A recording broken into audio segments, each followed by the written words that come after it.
Good morning, everyone.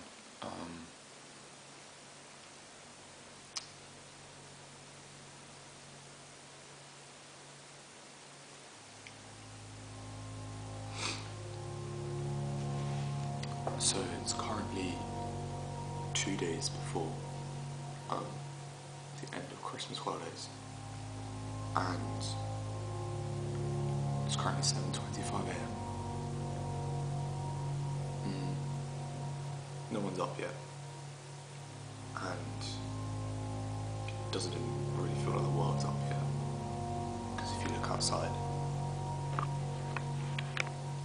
it's kind of pitch black outside. Nevertheless, when I did wake up, I did open my blinds, and I was able to see that the very kind of orange hue of the sun. Just, I could tell that the sun was coming out. Anyways, I normally start off my mornings with an activity, or in a sense without much thought, because I'm jumping out of bed, I'm hopping in the shower, I'm jumping out of bed, I'm going straight to my revision table. But today I just felt like I wanted to take my morning slow and make it a thoughtful morning. So I got a camera right here, obviously, because I just felt like I wanted to talk about something, talk to someone. I've got this morning jar.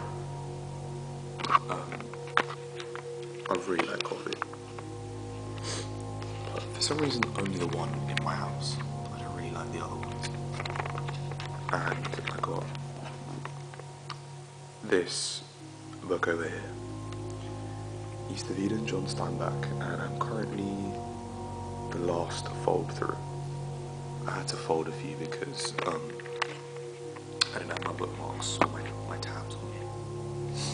But nevertheless, before I start reading, or catch up reading, because I read yesterday as well, I did want to talk about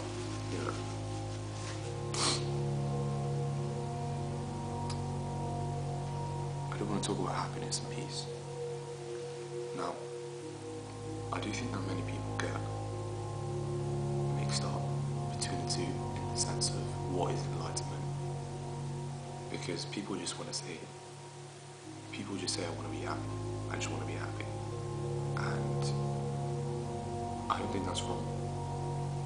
I don't think it's wrong at all. It's good to be happy. But the way I think about it is, if life is going on the x-axis and you have a happiness or like a mood chart across the y's, your meter from happiness would be up here, obviously, because let's say happiness is in the positive y-axis. And for me, and I feel like a lot of people can relate to this as well, you can be happy for a day, a month, a week, maybe even a year, but it's hard to be happy consistently without feeling sad. And I think that's where, the idea of consistency comes in. I feel like happiness is, you get waves of it, like I mentioned earlier. So your graph, obviously, is going from here to down here, all the way down here, maybe sometimes up here, up here. And that's what, it's not consistent about happiness. When there's happiness, there's always going to be sadness. And when there's sadness, there's always going to be happiness. But I feel like we shouldn't, as human beings, strive for a mood. We shouldn't strive for emotion, because we become dependent on that emotion. And we take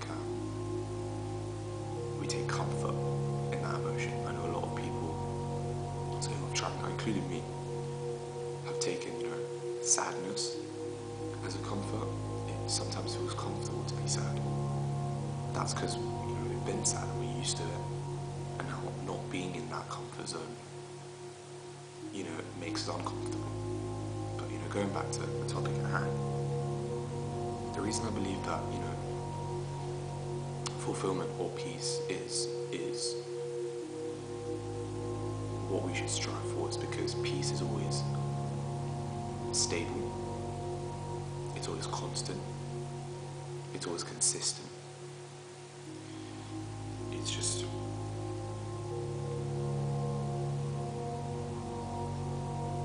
there's no ups, there's no downs, there's no waves over here, there's no...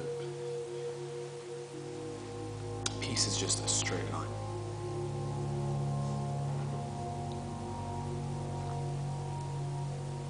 And I think peace transcends the feeling of an emotion. You know, when you say, I'm happy, you're describing happiness as an emotion. But you don't say, I am peace. You can say, I'm peaceful. So, in that sense, it is an emotion. But you also say, I am at peace. I am at peace with someone. I am at peace with this situation. You're almost kind of describing peace as this place. Like saying, I am at Iceland.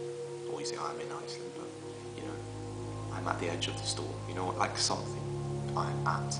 It's like you're describing peace as a location, a place. And that's why I do think it transcends an emotion, you know.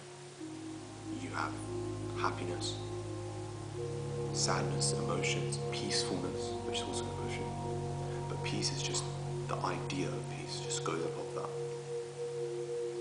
You have, I'm at peace. I'm at peace with you. I'm at peace with this situation. I feel like being at peace with something is being, you know, fully fulfilled with the situation or the moment or the person or whatever's going on.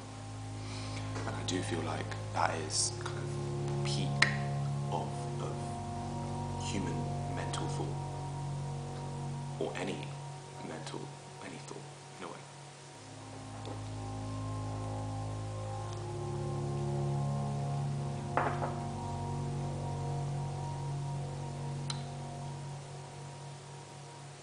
You know, I always used to tell myself I just want to be happy.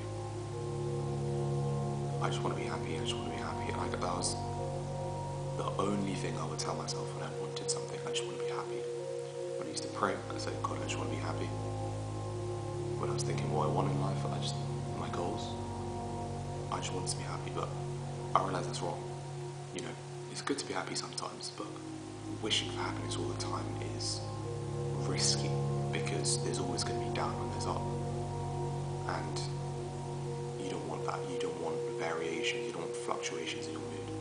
I mean, at least I don't want that. I can't want everything to be the same way. And you may think, well, that's not fun, is it? Well, it's not fun. It's true, but it's consistent. And sometimes consistency is more important than fun, especially in the long run. So now, you know,